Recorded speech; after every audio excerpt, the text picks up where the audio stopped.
말씀 보았었죠. 예수님께서 베드로에게 네가 날 사랑하느냐 물으실 때에 아가페를 묻었는데 베드로는 필리아로 답했다 하는 말씀을 보았습니다. 예수님이 두 번 계속해서 아가페적으로 날 사랑하냐 했더니 저는 필리아만큼 사랑할 수 있습니다. 두 번 답을 하죠. 예수님께서 세 번째 물으실 때에는 그렇다면 네가 나를 필리아적으로 사랑할 수 있겠냐라고 물으셨다. 그때 베드로가 제가 주를 사랑하시는 줄 주님이 아십니다 라고 고백했음을 보았습니다.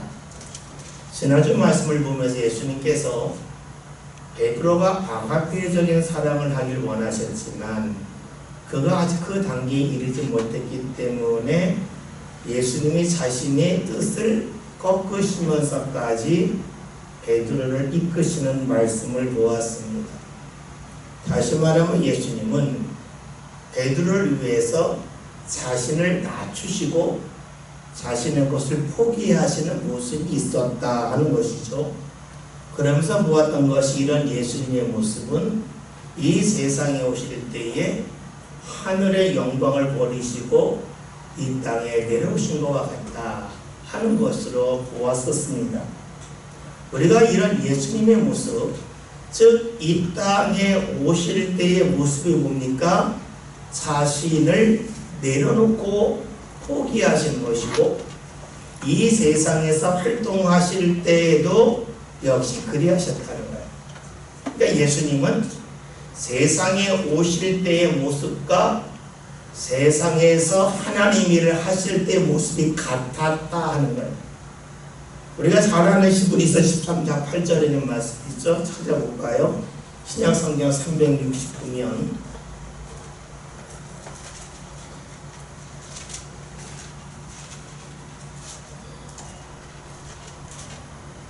말씀 히브리서 13장 8절 신약성경 369면의 말씀입니다. 말씀을 나같이 함께 읽겠습니다. 히브리서 13장 8절 읽습니다. 예수 그리스도는 어제나 오늘이나 영원토록 동일하시느니라. 아멘. 아주 유명한 말씀인데 원래 히브리서에서 이 말씀은 예수님은 과거에도 구원자셨고 오늘도 구원자시고 영원토록 우리의 구원자이십니다 하는 뜻이에요. 히브리서에서는. 그런데 이 말씀을 예수님 삶과 전체적으로 연관짓는다면 예수님은 하늘에 계실 때나 땅에 내려오셨을 때나 그리고 이 땅에 계시다가 하늘로 올라가신 다음에도 똑같이 자신을 포기하면서까지 우리를 붙잡고 인도하시는 분이라고 봐야 돼요. 그렇죠? 주님이 우리를 인도하시는 것은 우리가 주님의 수준에 맞기 때문이 아니에요. 우리는 주의 수준에 맞지 아니하지만 주님이 우리에게 수준을 맞춰주시면서 우리를 한 걸음 한 걸음 인도하신다는 거예요. 여러분 가장 좋은 교육이 어떤 교육이에요? 눈높이 교육이라고 그러죠. 눈높이라고 하는 것은 눈의 높이를 맞춘다는 것도 되겠지만 그것보다는 그 사람의 마음의 상태에 그 사람의 어떠한 생각의 상태에 맞추면서 하나하나 인도하는 것을 말하잖아요. 그 사람의 상태에 맞춘다고 하는 것은 내 것을 포기할 때가 아니에요. 예수님의 모습은 어제나 오늘이나 영원토록 동일하세요. 이것은 무엇을 말할까요? 예수님은 변함없는 분이라 하는 겁니다. 그런데 우리가 이것을 잘 모를 뿐이에요. 왜 잘 모를까요? 그것은 우리의 삶의 온도가 다르기 때문에 그래요. 우리의 삶의 모습이 다르기 때문에 그래요. 보세요. 물이 0도부터 100도 사이에는 물이잖아요. 근데 0도 아래는 얼음이 되잖아요. 그리고 100도 이상이 되면 100도는 넘지 않겠지만 물이어서 수증기가 되잖아요. 똑같은 물이지만 온도에 따라서 우리에게 보이는 형태는 달라진다는 거예요. 때로는 물이 될 수 있겠고 액체가 될 수가 있겠고 얼음처럼 고체가 될 수 있고 수증기처럼 기체가 될 수도 있어요. 똑같은 물이에요. 마찬가지죠. 우리의 믿음의 상황에 따라서 언제는 주님께서 물처럼 보일 때도 있고 또 얼음처럼 보일 때도 있고 수증기처럼 보일 때도 있어요. 그런데 우리는 원래는 똑같은데 외적인 모습만 다르다는 것을 잘 모른다는데 우리의 문제가 있어요. 주님은 우리를 맞추기 위해서 때로는 우리에게 얼음으로 다가오시고 때로는 물로 다가오시고 때로는 수증기로 다가오시지요. 그래서 이것을 다른 말로 하면 예수님의 중심은 같은데 우리를 대하실 때에 우리가 맞이할 수 있도록 주님이 입으신 옷을 달리하신다라고 보면 좋습니다. 신앙의 사람이 무엇일까요? 신앙의 사람은 중심이 잡힌 사람이에요. 중심이 잡혔다고 하는 것은 다른 말로 하면 옷에 신경을 쓰지 않는다는 거예요. 옷이라고 하는 것이 우리가 입는 옷을 아무렇게 입는다 그런 것이 아니라 옷의 상황을 말해요. 그러니까 주님 우리가 신앙 가운데 거한다고 하는 것은 우리의 중심이 딱 잡혀 있어서 우리의 상황에 따라서 흔들리지 아니한 것을 말해요. 그렇죠. 우리가 기쁜 사람을 만날 때가 있고 슬픔에 젖은 사람을 만날 때가 있어요. 기분 좋은 사람을 만날 때가 있고 또 때로는 기분 나쁜 가운데 있는 사람을 만날 때가 있어요. 그 영향이 나에게 올까요? 오죠. 안 올 수는 없어요. 근데 문제는 뭐냐면 중심이 잡혔다고 하는 것은 그것 때문에 흔들리지 않는다는 거예요. 물론 사람인지라 전혀 안 흔들린다는 건 거짓말이에요. 흔들릴 수 있죠. 그러나 얼마나 빨리 회복하느냐에 있어요. 이런 건강한 사람과 건강하지 않은 사람이 차이는 그거잖아요. 회복력이 있잖아요. 똑같이 일을 했는데 똑같이 힘들게 노동을 했는데 똑같이 운동을 했는데 어떤 사람은 회복하려면 일주일, 2주일이 걸린 사람이 있고 어떤 사람은 하루만 쉬면 회복되는 사람이 있어요. 일할 때는 모르죠. 회복되는 속도를 보면 그 사람의 건강을 알 수 있어요. 마찬가지죠. 우리 삶 가운데 늘 좋은 일만 있는 건 아니에요. 그래서 우리가 믿음이 전혀 흔들리지 않는 거짓말이에요. 흔들릴 수 있어요. 그러나 얼마나 빨리 회복하느냐에 따라 우리의 믿음의 모습이 결정된다고 볼 수가 있어요. 예수님은 어떤 분이셨을까요? 똑같은 분이셨습니다. 하늘에서 내려올 때도 그렇고 이 땅에 사실 때도 그랬다는 거예요. 다른 말로 하면 제자들을 보지 않았을 때도 그랬고 제자를 볼 때도 역시 주님의 모습은 똑같았다는 거예요. 제자들이 주님의 마음에 맞게 행동할 때도 그랬고 마음에 맞지 아니할 때도 주님께서는 그들에게 자신을 내려놓고 그들과 맞추면서 이끌고 가고자 하는 그 모습을 한 번도 내려놓지 아니하셨다는 것을 말합니다. 그러면 우리가 신앙 가운데 서지 못했다, 중심이 잡히지 못했다는 것은 무엇을 말할까요? 다른 말로 하면 옷에 우리가 흔들리는 것을 말해요. 우리가 예수를 믿다 보면 환경이 좋아질 수도 있고 환경이 나빠질 수도 있어요. 예수를 믿다 보면 경제적으로 풍요로울 때도 있고 조금 부족할 때도 있어요. 또 때로는 시간적으로 내가 여유 있을 때도 있고 여유가 없을 때도 있어요. 그건 누구이거나 경험하는 일이에요. 그런데 문제는 이런 환경 때문에 내가 주님을 아예 안 찾는다, 차례를 하지 않는다, 뒤로 미룬다는 것과 내가 할 수 있는 범위에 계속 주를 찾는 사람이 있죠. 무엇을 말합니까? 옷에 매달리는 사람, 환경에 매달리는 사람이 있는가 하면 중심이 잡혀 있는 사람이 있다는 거예요. 예수님은 어떤 분이십니까? 중심이 잡히셔서 어제나 오늘 영원토록 동일하신 분이라는 겁니다. 또 다시 볼까요? 우리가 옷에 매달린다, 환경에 매달린다고 하는 것은 무엇을 말할까요? 내가 주님으로 충분하지 않다 하는 뜻도 돼요. 그래서 우리가 신앙 가운데 굳건히 섰다, 중심이 잡혔다 할 때에는 옷에 즉 환경에 매달리지 아니합니다. 바울의 고백을 볼까요? 고린도전서 9장 19절부터 23절 신약성경 274면입니다.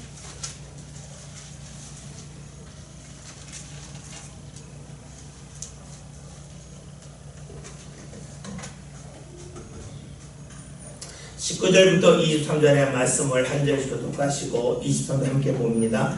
내가 모르는 사람에게서 자유로우나 스스로 모르는 사람에게 종이 된 것은 더 많은 사람을 얻고자 함이라. 유대인들에게 내가 유대인과 같이 된 것은 유대인들을 얻고자 하며 율법 아래 있는 자들에게는 내가 율법 아래 있지 아니하나 율법 아래 있는 자와 같이 된 것은 율법 아래 있는 자들을 얻고자 하며 율법 없는 자에게는 내가 하나님께는 율법 없는 자가 아니요 도리어 그리스도의 율법 아래 있는 자이나 율법 없는 자와 같이 된 것은 율법 없는 자들을 얻고자 함이라. 약한 자들에게 내가 약한 자와 같이 된 것은 약한 자들을 얻고자 하며 내가 여러 사람에게 여러 모습이 된 것은 아무쪼록 몇 사람이라도 구원하고자 하니 다같이 내가 복음을 위하여 모든 것을 행함은 복음에 참여하고자 함이라. 아멘. 바울의 특징이 뭡니까? 중심이 잡히니까 옷이 바뀌는 것에 매달리잖아요. 옷을 바꿔 입을 수 있다는 거예요. 다시 말하면 중심이 잡히니까 환경에 끌려다니지 않는다는 거예요. 환경에 끌려다니는 두 가지. 하나는 내가 마주하는 무생물의 환경이 있고요. 또 하나는 내가 마주하는 생물적인 환경이 있어요. 이 환경이라고 하는 것이 내가 경제적으로 어렵다. 이것은 무엇을 말해? 무생물적인 환경이죠. 그러나 우리가 만나는 사람도 환경이잖아요. 내가 만나는 사람 때문에 내가 힘들 수도 있고 즐거울 수도 있지만 바울에게는 중심이 잡혀 있으니까 옷을 바꿔 입는 것에 대하여 그다지 연연하지 않았다는 거예요. 옷 벗어버리는 것 괜찮았다는 거예요. 내가 유대인이지만 유대인 아니면 어떠냐? 내가 율법 지키는 자지만 율법 없으면 어떠냐? 내가 이 사람을 하나님 앞으로 인도하기 위해서는 할 수 있다는 거예요. 마치 예수님께서 하늘의 영광의 보좌를 버리시고 이 땅에 내려오시고 또 베드로를 대하실 때에 아가페로 묻다가 계속 그가 필리아로 답하니까 필리아가 묻었던 것처럼 바울도 그렇게 하고 있습니다. 우리가 신앙 가운데 예수님을 믿는다고 하는 것은 예수님은 같은 분임을 믿는 거예요.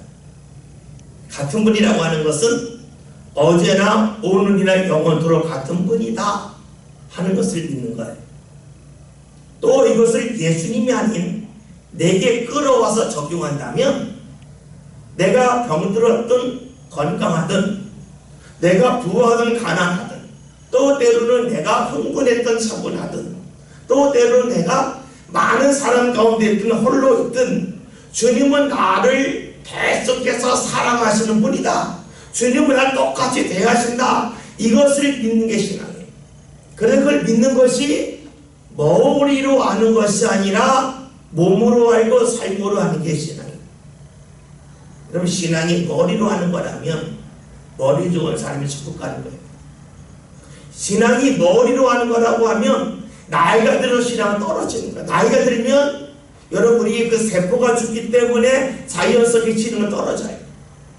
그러니까 믿는 것은 머리로 믿는 게 아니라 몸으로 믿는 것을 말합니다. 주님께서는 나를 똑같이 대하신다. 내 형편에 관계없이 똑같이 대하신다는 거예요. 그런데 문제는 주님은 똑같이 대하시지만 내가 주님 앞에 나갈 수 있는 믿음이 있느냐, 이게 중요해요. 사람이 몸의 움직임은요 몸만 움직이는 게 아니에요. 마음에 따라서 우리의 움직임이 가벼울 수도 있고 엄청 무거울 수도 있어요. 내 마음의 상태, 믿음의 상태에 따라서 한 걸음 뛰는 게 쉬울 수도 있고 무척이나 어려울 수도 있습니다. 예전에 어떤 목사님이 이런 설교를 하셨어요. 이 부흥회를 할 때에 어떤 분이 은혜를 받았나 봐요. 은혜를 받고 나서 그 회개를 하면 어떤 회개를 했냐면 이분이 2집 살림을 했던 거예요. 남자분. 그래서 자기 죄를 고백하고 이제 한 집 살림을 정리를 했어.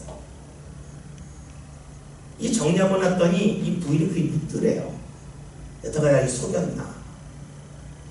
그게 믿더래. 그런데 그날부터 남편이 달라진 게 있었는데 뭐냐면 아침밥 먹기 전에 출근하고 식구들 다 잘 때 퇴근을 하더라고요. 왜냐? 자녀들의 얼굴을 볼 수가 없어서 그 전까지는 자신이 죄를 고백하기 전까지는 그냥 자녀를 평범하게 대했는데 이게 드러난 다음부터는 어떻게 됐냐면 아침밥 먹기 전에 출근을 하고 그걸 다 잘 때 퇴근을 하더라는 거예요. 그 모습을 보니까 부인이 맨 처음에 무척이나 미웠는데 나중에 너무 불쌍하게 보이더라고요. 그러면서 깨달은 것이 죄의 삭은 사망이라고 하는 게 이런 거구나. 내가 죄를 알았을 때에 내가 갈 수 있는 길인데 못 가고 내가 만날 수 있는데 못 만나게 되더라는 거예요. 여러분 이것을 넘어서는 게 뭘까? 이것을 넘어서는 게 믿음이라는 거예요. 왜 넘어섰냐? 믿음은 내가 주님께 초점을 맞추기 때문에 그래요. 우리가 신앙생활하는 것이 뭡니까? 사람들이 다 옳다 해도 주님이 틀렸다면 틀린 게 신앙입니다. 사람이 다 틀리다 하지만 주님이 옳다면 인정하는 게 신앙이잖아요. 그래서 주님이 나를 인정해 주실 때 비로소 그걸 따르는 게 신앙인데 여러분 사람이 스스로 가지던 생각에서 벗어나는 길은 노력해서 하는 게 아니라 철저하게 하나님만이 역사하시는 때 가능한데 기억해야 될 것은 주님은 우리를 똑같이 대하신다. 그러나 우리가 가지고 있는 믿음에 따라서 내 발걸음이 가벼울 수도 있고 무거울 수도 있고 무거웠던 것이 가벼워질 수도 있고 가벼웠던 것이 무거워질 수 있기에 우리에게 필요한 것은 나를 똑같이 대하시는 주님에 대하여 믿고 반응하는 믿음이 필요함을 알 수가 있습니다. 18절에 있는 말씀 함께 봅니다. 진실로 내가 하는 것은 스스로 뛰고 원하는 것으로 행하거나 내 것은 내 발을 벌리니 남이 내게 뛰고 원하지 않는 것으로 되어가리라. 아멘. 이 말씀은 19절 다음의 절에 보면 예수님께서 베드로의 죽음이 어떤 건지 간에 하신 말씀이라는 거예요. 근데 여러분 만약에 우리가 말씀을 이 말씀은 베드로의 죽음에 관한 말씀을 읽게 되면 이 말씀은 우리에게는 지식이 됩니다. 우리가 성경을 읽을 때에 지식적으로 읽는 것보다 중요한 것은 이 말씀 속에 주님이 우리에게 원하시는 것이 무엇일까 신앙적으로 읽는 게 더 중요해요. 생각해 봅시다. 띠를 띄었다고 하는 것은 이런 거예요. 지금 우리의 옷과 예전 이스라엘 사람들이 입었던 옷은 다르죠. 우리나라 말하면 예전에 한복을 입었던 한 100년 전, 150년만 전만 해도 여자들이 치마 조각에 여기 입고 치마가 여기서 쭉 펴지잖아요. 그러면 일하실 때 어떡하냐면 이 한복 한 가운데 허리에다가 이렇게 끈을 묶었어요. 제가 어렸을 때만 하더라도 옷이 별로 없으니까 한복 같은 거 입으신 분들이 많았는데 일할 때 보면 그냥 입지 않고 이 허리 띠를 묶는단 말이에요. 그래서 좀 옷을 좀 흐트러지지 않게 묶어놓고 했어요. 이스라엘의 옷도 그와 비슷해요. 가운과 같지만 띠를 띄지 않게 되면 일할 때 걸리적거려요. 그러니까 띠를 띄운다, 띠를 묶는다고 하는 것은 단지 묶었다는 뜻이 아니라 일한다는 뜻이 많아요. 허리띠를 졸라맨다, 허리띠를 띄었다, 이것은 무엇을 일한다, 움직인다는 것이 돼요. 오늘 말씀에서 네가 젊어서는 띠 띄우고 네가 원하는 곳을 갔다 오는 말씀은 띠를 묶었기 때문에 움직일 수 있다는 말씀도 되겠고 이 말씀을 달리 해석하면 네가 하고 싶은 일을 했다는 거예요. 네가 젊어서는 네가 가고 싶은 곳에 갈 뿐만이 아니라 네가 하고 싶은 대로 했다는 거예요. 다시 말하면 주체가 자신이었다. 그래서 젊었다고 하는 것은 나이도 젊었다고 하는 뜻도 되겠지만 신앙으로 아직까지 성숙하지 못했을 때의 모습이에요. 신앙으로 성숙하지 못했을 때 뭡니까? 내가 주의 일을 한다고 해요. 근데 하긴 했는데 그게 주의 일인지 내 일인지 몰라요. 왜냐하면 내가 원하는 주의 일만 해요. 근데 그것이 내가 원하는 주의 일인데 내가 원하는 주의 일일 수도 있고 주는 빠질 수가 있고 원하는 일일 수도 있어요. 내가 원하는 일. 베드로가 그렇게 했다 하는 것이에요. 그런데 늙어서는 나이가 들어서는 다시 말하면 신앙으로 성숙해서는 어떻게 되었는가? 네가 원하는 대로 가지 않고 다른 사람이 이끄는 대로 갔다 하는 말씀입니다. 즉 이 말씀은 신앙이 성숙하지 않을 때는 내 뜻이 많았고 신앙이 성숙해진 다음에는 주의 뜻 가운데 인도함을 받았다 하는 뜻이 뭡니까? 네가 원하지 않는 곳으로 갔다 하는 말씀입니다. 여러분 그렇잖아요. 결혼해서 자녀가 어렸을 때는 부모가 원하는 데 가요. 자녀가 조금 크면 어떡합니까? 내가 원하는 데 가지 않고 자녀들이 원하는 데 가죠. 내가 원하는 데를 향하여 갔다가 내가 원하지 않는 곳으로 가는 것이 우리 삶이 걸어가는 길이에요. 신앙의 길도 그렇다는 거예요. 젊어서는 신앙이 아직 성숙하지 않을 때는 내가 하고 싶은 대로 하는 거다. 그러나 성숙한 다음에는 내가 원하지 않는 것도 하게 된다는 말씀으로 볼 수가 있습니다. 이것이 어떻게 가능할까 하는 겁니다. 다른 말로 하면 주님에게 초점을 맞췄기 때문에 원하지 않는 곳에 갔다 하는 말씀이 됩니다. 우리가 내가 다 원하는 일만 하고 100% 주의 뜻만 이루어지면 좋겠지만 그곳은 천국이죠. 이 세상에서는 100% 순수한 것이 있을 수 없다 하는 거예요. 왜냐? 죄악된 세상이기 때문이죠. 그래서 우리가 무언가 할 때 우리에게 제일 중요한 것이 무엇이냐면 좋은 것에 초점을 맞추는 거예요. 세상에 털어버리지 않는 사람이 없어요. 다시 말하면 죄인 아닌 사람이 없다는 거예요. 모든 사람이 예수 열심히 믿는다 할지라도 죄가 없는 사람은 하나도 없다는 거예요. 단지 우리가 죄 없다고 하는 것은 예수님의 보혈을 통해서 이루어질 것이지 우리의 능력으로 죄가 없는 사람은 하나도 없다는 거예요.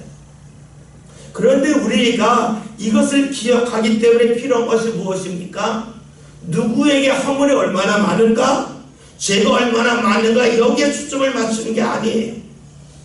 그에게 하나님이 원하시는 부분이 얼마가 있는가 하는 걸 보는 거예요. 여러분 우리가 금강석이라고 하는 것은 돌은 돌인데 돌 속에 금이 있는 거잖아요.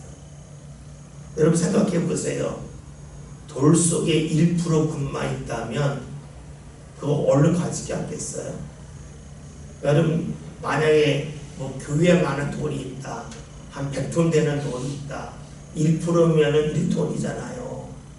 지금 뭐 100금 한 돈에 얼마나 한 40만 원 하나요?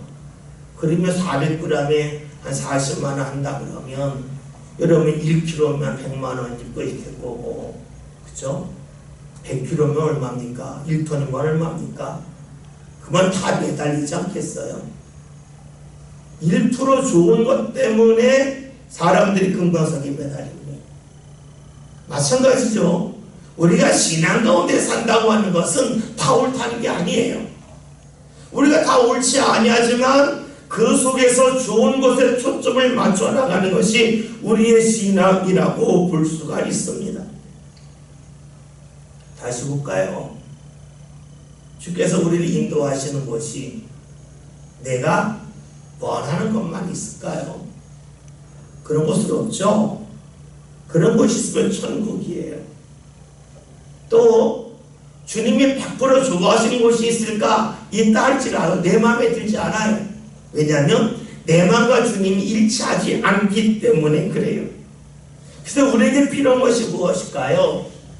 주님이 인도하시는 곳을 향하여 가는데 그곳이 내 마음에 들고 안 들고 여기에 매달리지 않는 것이 신앙으로 성숙했을 때의 모습이에요. 이것을 바울은 이렇게 표현을 해요. 고린도전서 10장 23절부터 29절 신약성경 275면입니다.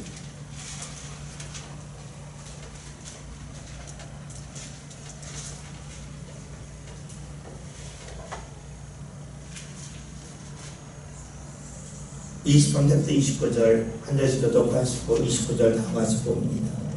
275면 모든 것이 가하나 모든 것이 유익한 것은 아니요 모든 것이 가하나 모든 것이 덕을 세우는 것은 아니니 누구든지 자기 유익을 구하지 말고 남의 유익을 구하라. 우리 시장에서 파는 것은 양심을 위하여 묻지 말고 먹으라.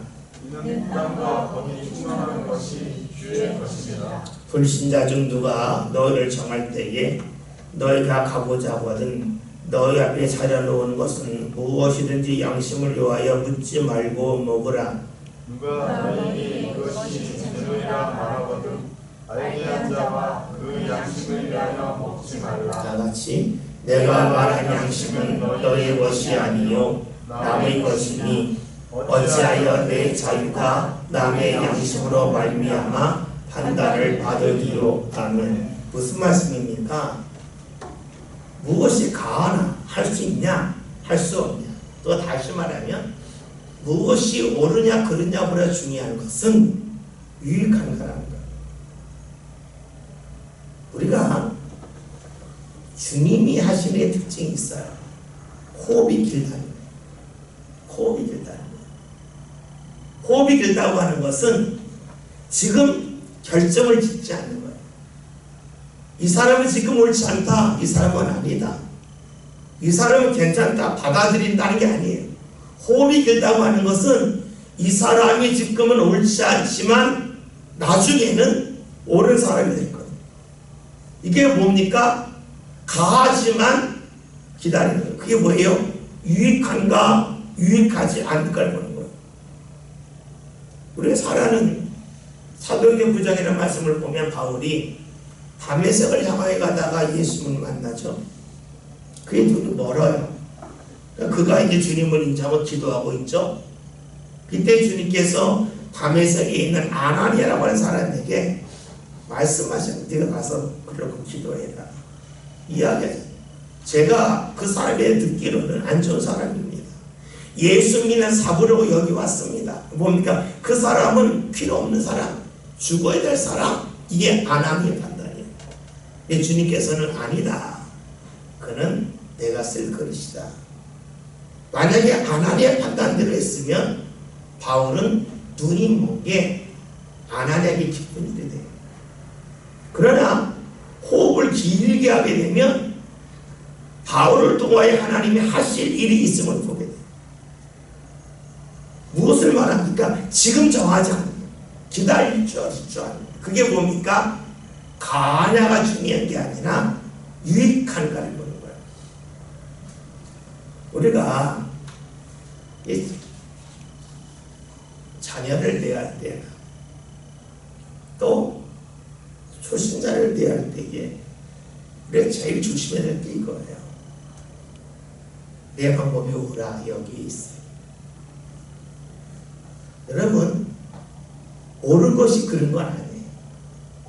근데 옳은 것이 모든 사람에게 받아들일 수 있는 건 아니에요. 만약에 주님께서는 오셔서 이 세상에 종말이 왔다. 주님이 오신 거니까 옳습니다. 그러나 우리가 그럴 때에 좀 안타까울 때가 있죠. 저 사람 다음 주부터 예수 믿게 됐는데. 되게 안타깝잖아요. 다시 말하면 지금 딱 잘라버리고 나면 그 다음에 문제될 사람이 상당히 많아요. 어쩌면 예수님께서 이 세상에 오시는 것이 늦춰지는 이유도 그러하기 때문일런지도 몰라요. 누군가는 아직까지 믿음의 씨앗도 심지 않았는데, 누군가는 믿음의 씨앗이 자라서 지금 열매를 맺히려 하는데, 오신다면 그 사람이 허망할런지도 모르니까 어쩌면 주님이 기다리실런지도 몰라요. 무엇을 말합니까? 옳은 것을 앞세우는 것은 내게는 맞을 수 있지만 다른 사람에게는 그것이 큰 아쉬움으로 다가올 수 있다는 거예요. 그래서 우리가 옳지만 이것을 어떻게 유익하게 사용할 수 있는가가 더 중요해요. 옳기 때문에 무조건 해야 된다 라고 말하면 문제가 되겠죠. 예전에 어떤 부강사님이 이렇게 이야기하시더라고요. 자신은 무조건 11조를 강조합니다. 그래서 교회에서 11조 안 하면 밥도 못 먹게 한대요. 농담 삼만 이야기인지 진짜로 한 이야기인지 모르겠는데 설교를 그렇게 하시더라고요. 11조를 안 하면 안 되기 때문에 자기 11조 안 하면 밥도 못 먹게 한다는 거예요. 여러분, 왜냐? 가짜 신자잖아요. 가짜 신자. 그게 맞는 이야기일 수도 있겠지만 앞으로 11조 아직은 안 났지만 앞으로 할 사람에게 자감이 되겠죠. 그게 뭡니까? 가을런지 모르겠지만 유익한 건 아니라는 거예요. 우리가 요즘에 그 유행가처럼 부르는 노래들이 있고 또 이게 사람 입을 갖고 많이 사용하는 언어들이 그 문구가 있죠. 네가 왜 거기서 나와? 뭐 이거 있잖아요. 네가 왜 거기서 나와? 다른 말로 할까요? 왜 거기서 그 말을 해? 틀린 말은 아니에요. 옳은 말이에요. 근데 그게 거기에 맞는 말일까? 그거 거기서 나와요. 나올 수 있어요. 그런데 그것이 과연 합당할까? 하는 그런 부분. 우리 신앙생활 할 때에 바울이 고백했던 게 뭡니까? 유익한 것을 붙잡았다. 다시 말하면 직선으로 가지 않고 돌아갈 줄 알았다는 거예요. 우리가 그렇잖아요. 계단이 있는데 그 계단이 낮다면 누구나 올라갈 수 있을 거예요. 근데 계단이 높다면 그 계단을 못 올라가는 사람을 위해서 빙 돌아서 하러 갈 수 있잖아요. 그런데 그 빙 돌아가는데 저리로 가면 돼야 뭐 혼자 돌아오셔야 할 수가 있겠지만 내가 직선으로 올라가지 않고 그를 위해서 빙 돌아갈 수도 있잖아요. 그게 뭡니까? 유익한 것을 붙잡는 거예요. 직선으로 갈 수 있지만 때로는 돌아갈 수 있는 것, 그것이 바로 유익함을 따라가는 것이라 라고 볼 수 있어요. 지금 예수님이 베드로에게 하신 말씀이 네가 젊어서 네가 원하는 곳으로 간다. 그러나 나이가 들어서는 원치 않는 곳으로 갈 거다. 원치 않는 곳으로 간다는 말은 원치 않는 방법으로 하나님이 너를 이끄실 거다. 네가 원하지 않는 일이 너한테 일어날 거다. 그러나 그것을 따르며 가는 것이 네가 성장했을 때의 모습이라는 거예요. 직선으로 갈 수 있지만 때로는 돌아갈 수 있다. 이 말씀을 하고 계시죠.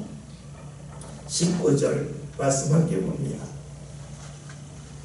이 말씀을 하시는 베드로가 오라 중으로 하나님의 영광을 누릴 것을 가리키시니라. 이 말씀을 하시고 베드로에게 이르시되 나를 따르라 하시니라. 아멘. 앞에서 젊어서는 네가 원하는 곳 뛰고 가겠지만 늙어서는 네가 원치 않은 곳에 갈 거라. 이 말씀하신 것은 베드로의 죽음을 두고 하신 말씀이지만, 그런데 오늘 19절에 그 죽음으로 하나님께 영광을 돌릴 것을 가리키십니다. 죽음을 통해서 영광을 돌렸다 하는 말씀입니다. 여러분, 죽음을 통해서 영광을 돌린다고 하는 것은 무엇을 말할까요? 반대로 볼까요? 우리가 삶을 통하여 하나님께 영광을 돌린다고 하는 것은 무엇을 말할까요? 내가 높은 자리에 올라갔다 돈을 많이 번다는 아니겠죠. 내가 삶을 통하여 하나님께 영광을 돌린다는 것은 하나님이 원하시는 방법으로 살 때에 하나님이 기뻐하시고 하나님 영광 받으시는 거예요. 따라서 죽음으로 영광을 돌린다고 하는 것은 하나님이 원하는 방법으로 죽었다는 것이죠. 그럼 우리가 죽음을 통해서도 하나님이 영광 받을 수 있다는 것을 믿게 돼요. 죽음, 다시 말할까요? 내가 원치 않는 일을 통해서도 하나님이 영광 받으실 수 있다는 거예요. 내가 성공했기 때문이 아니라 나의 실패를 통해서도 하나님이 영광 받으실 수 있고, 또 앞에서 언급했도록 한다면 내가 직선으로 가지 않고 삥 돌아감을 통해서도 하나님이 영광 받으신다는 거예요. 하나님을 인도하실 때에는 직선이 아닌 돌아가게 하실 때가 있어요. 성경 찾아볼게요. 출애굽기 13장 17절, 구약 성경 103면입니다.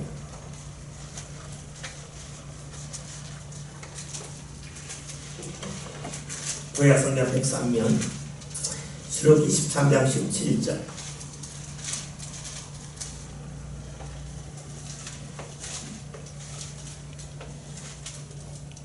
출애굽기 13장 17절, 구약성경 103면 말씀 다 같이 읽겠습니다. 바로가 백성을 보낸 후에 블레셋 사람이 땅의 길은 가까울지라도 하나님이 그들을 그 길로 인도하지 아니하셨으니, 이는 하나님이 말씀하시기를 이 백성이 전쟁을 하게 되면 마음을 돌이켜 애굽으로 돌아갈까 하셨습니다. 아멘. 이 이야기예요. 애굽에서 나와서 약속의 땅을 향하게 되면 지중해 해안선을 따라 쭉 가면 돼요. 예전에 말씀드린다면 우리나라 목포가 만약에 애굽이라면 약속의 땅은 인천쯤 되는 거예요. 이렇게 해안선을 쭉 타고 오면 돼요. 하나님께서 이스라엘 백성들이 이 해안선을 타고 빨리 갈 수가 있겠지만, 그리로 가면 중간에 블레셋 사람들을 만나서 전쟁을 하면 마음을 돌이킬지 모르니까 하나님이 부산으로 해서 강릉까지 가서 800산맥을 넘어서 원주를 통해서 인천에 오게 하신 거예요. 빙 돌아오게 하신 거예요. 왜 그러셨을까? 왜 돌아가게 하셨을까? 이스라엘 사람들이 그 길로 가다가 블레셋 사람들을 만나면 마음이 바뀔까봐 그러셨다는 거예요. 또 우리가 말씀을 읽으면 이런 질문을 하셨어요. 하나님, 애굽에서 나올 때에는 그토록 많은 재앙을 내리셨다며, 블레셋 사람들이 앞길을 막을 때에 그들에게 똑같은 재앙을 내리셔서 그들을 없애면 되지 않겠습니까? 라고 우리가 질문할 수도 있어요. 근데 하나님은 그렇게 안 하셨어요. 하나님은 애굽에서 인도내신 다음에는 이스라엘 사람들이 믿음이 자라기를 원하셨어요. 애굽에서 나온 건 전적인 하나님의 은혜였지만 앞으로는 하나님을 믿고 신뢰하는 믿음이 자라기를 원하셨던 것이 광야길이에요. 그런데 이스라엘 사람들이 감당하지 못할 것 같으니까 하나님이 빙 돌아가게 하셨다는 거예요.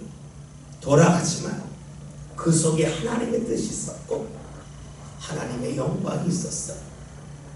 우리는 빨리 가야 하나님께 영광 돌리시다 생각해요.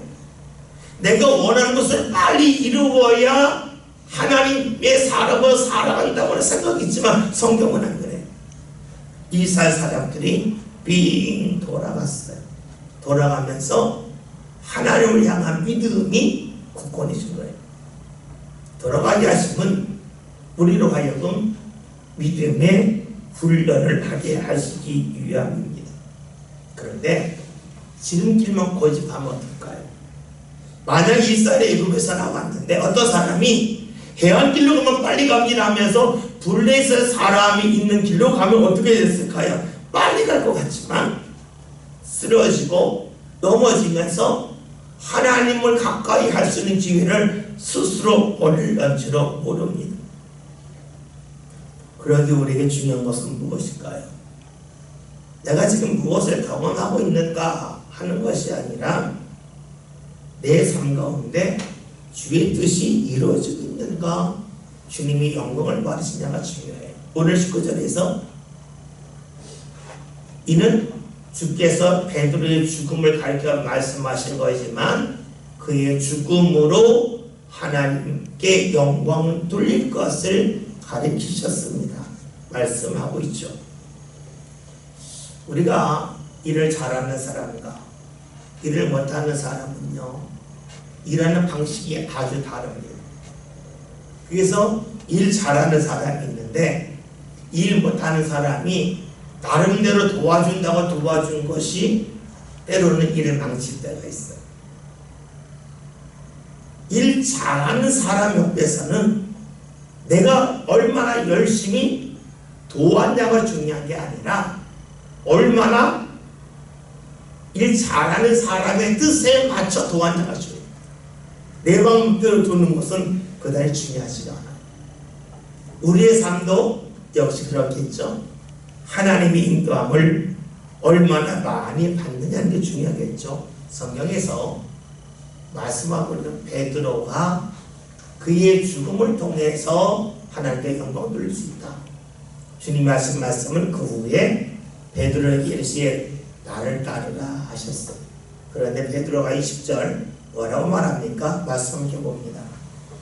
베드로가 일어나 주께서 하시는 그 제자가 따르는 것을 보니 그는 마차석에서 예수의 품에 의지하여 주님을 찾는 자가 누구인가 어떤 자가. 아멘. 무슨 말씀입니까? 주님이 나를 따라 그랬는데 베드로가 주님을 따르기 전에 이 사람이 어떻게 되느냐 묻고 있어요. 그럼 무엇을 말할까요? 주님에게 초점을 맞추지 않았다는 거예요. 주님에게 초점을 맞췄다면 옆 사람 볼 겨를이 없어요. 주님에게 초점을 맞추지 않았기 때문에 옆 사람이 보여요. 이 사람이 어떻게 될까 하는 것은 주께 초점을 맞추지 못했다 하는 반증이기도 해요. 다시 말하면 우리가 신앙생활 할 때에 주께 초점을 맞춘 사람의 특징이 있죠. 옆 사람이 크게 신경을 쓰지 않는 거예요. 이게 상당히 어렵죠. 청년들하고 성경 공부할 때에 자주 하는 예가 있어요. 개가 짖어도 기차는 간다. 그쵸? 개가 짖는다고 기차가 가진 않죠. 그런데 그 다음이 있죠. 호랑이가 으른 대로 기차는 간다는 거예요.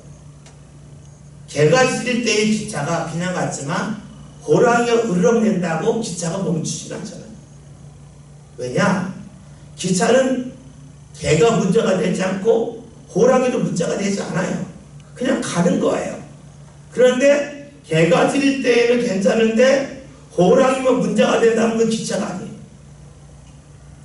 우리가 신앙생활 할 때에 때로는 내가 넉넉히 감당할 수 있는 일이 있을 때가 있겠고 때로는 지금 내 힘으로는 감당하기 어려운 일이 몰려올 수 있어요. 늘 내가 감당할 수 있는 일만 오는 건 아니에요. 감당하기 힘든 일에 찾아도 와요. 그때 중요한 게 뭡니까? 기차는 가는 거예요. 오늘 말씀대로 하면 베드로가 주님이 나를 따라할 때에 줄을 보는 거예요. 옆 사람이 어떻게 되든 거기에 초점을 맞추지 않는 거예요. 근데 이것이 상당히 어렵죠. 우리가 신앙생활 하면서 내 배우자 때문에, 내 자녀 때문에, 때로는 함께 신앙생활을 하는 성도들 때문에 우리가 주님을 따르는 것이 어려울 때가 있어요. 베드로가 된 질문 있잖아요. 주님이 나를 따르라면 저 사람 어떻게 돼요? 이런 거예요. 우리가 말하면 주님 저 사람 나 힘들게 하는데 가만 안 둘 거죠? 그 사람에게 초점을 맞추려고 내가 가야 할 길을 못 갈 수 있어요. 말씀드렸잖아요. 개가 지저로 기차가 가듯이 호랑이가 으르렁대로 기차가 가야 기차예요. 호랑이를 무서워하면 기차가 아니죠. 왜요? 호랑이하고 기차하고 붙으면 기차가 이기죠. 개한테는 이기고 호랑이한테는 지는 거 아니잖아요. 근데 우리는 개가 짖으면 가는데 호랑이가 으르렁대면 내가 기차를 타고 있음을 잊어먹고 무서워하고 두려워할 때가 있다는 거예요. 지금 베드로가 그런 것을 묻는 거예요. 제가 주님을 따릅니다. 그런데 저 사람은 어떻게 됩니까? 거기에 신경을 쓰느라고 주님을 따르는 것에 대하여 주저합니다. 또 이것은 다른 말로 하면 비교하는 것도 돼요. 나는 이 정도 살고 저 사람은 이 정도 살고 비교할 수도 있어요. 교회 다니면서도 비교할 수 있어요. 우리 교회 이렇고 다른 게 저런데 비교할 수 있어요. 성도들끼리 비교할 수 있어요.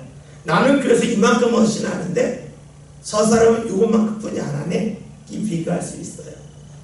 사람인지라 그럴 수 있어요. 그러나 우리가 계속해서 주님에게 초점을 맞춰나가는 것이 우리의 신앙이에요.